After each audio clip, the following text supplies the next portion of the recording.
In 1959, a strange coded message intercepted in Mexico City triggered one of the darkest and most obsessive surveillance operations the CIA ever undertook, involving assassins, diplomats, and double agents hiding in plain sight. The wiretap suggested a high-ranking Soviet officer had offered intelligence in exchange for asylum, but when agents moved to verify the contact, they discovered something far more disturbing buried within the signal.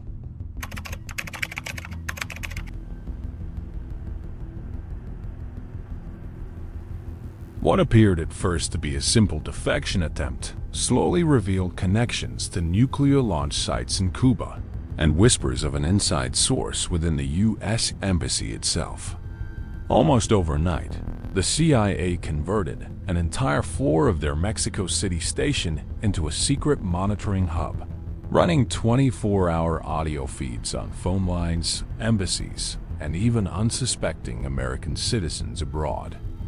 Hidden cameras were installed across diplomatic neighborhoods, and the agency compiled thousands of reels of film that captured every visitor, every handshake, and every coded glance exchanged between Russian and Cuban operatives.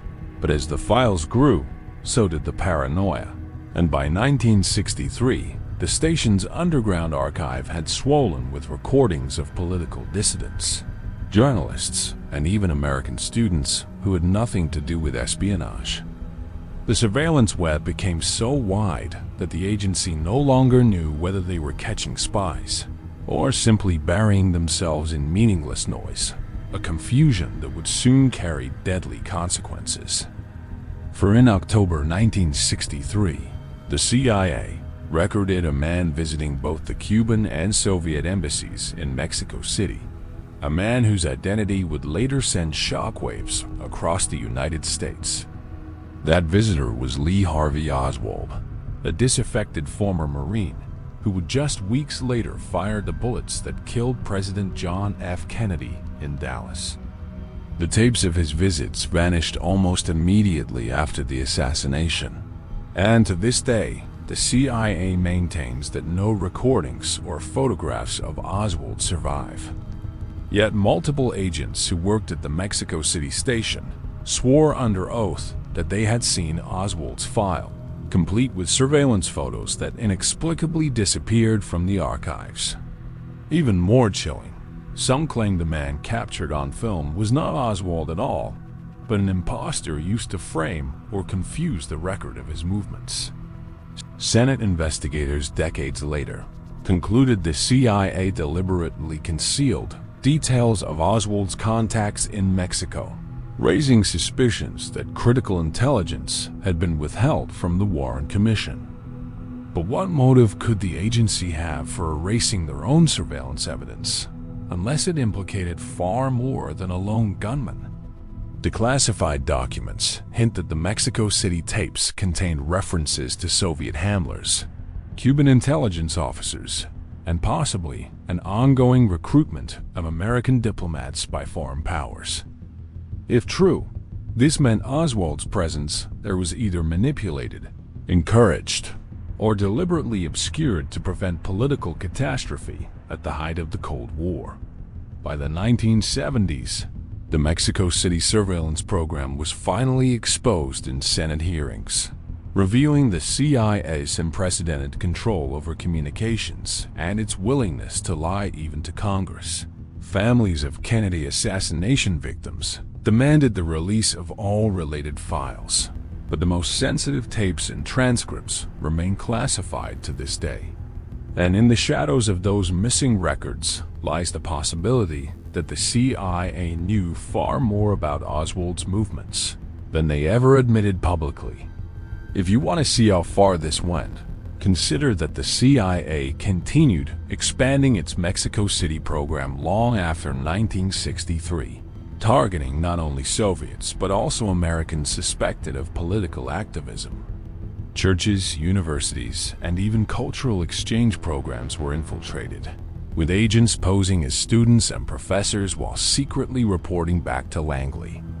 Hundreds of U.S. citizens abroad unknowingly found themselves in classified dossiers, their photos stored alongside suspected spies, their conversations recorded without warrants or oversight.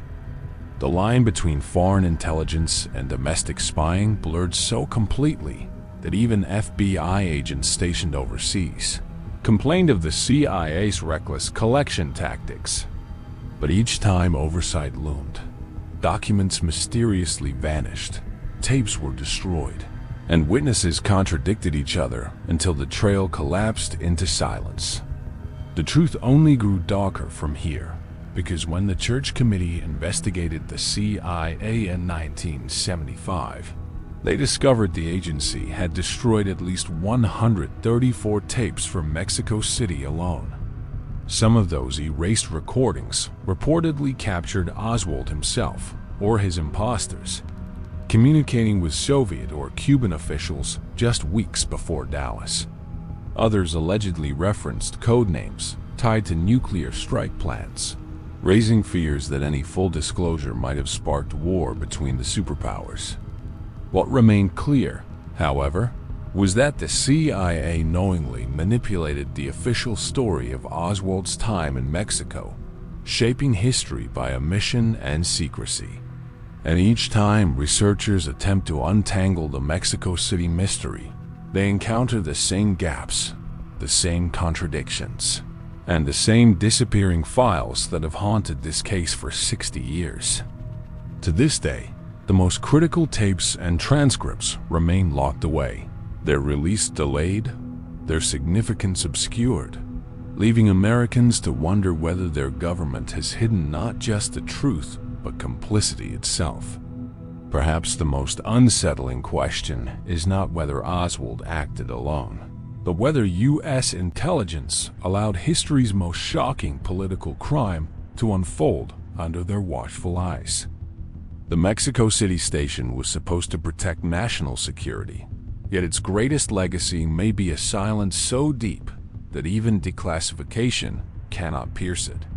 Every vanished reel of film, every missing transcript, and every contradictory testimony points to an agency that valued secrecy above truth. And when truth is buried beneath official lies, history itself becomes a weapon, reshaping memory, protecting institutions, and leaving future generations to inherit only shadows. The Mexico City files may never be fully released, but their existence proves that in the dark corridors of Cold War espionage, even the most vital truths can be erased. And so the unresolved question remains whether the story of Lee Harvey Oswald in Mexico City is one of incompetence, conspiracy, or the deliberate rewriting of American history by the very agency meant to protect it.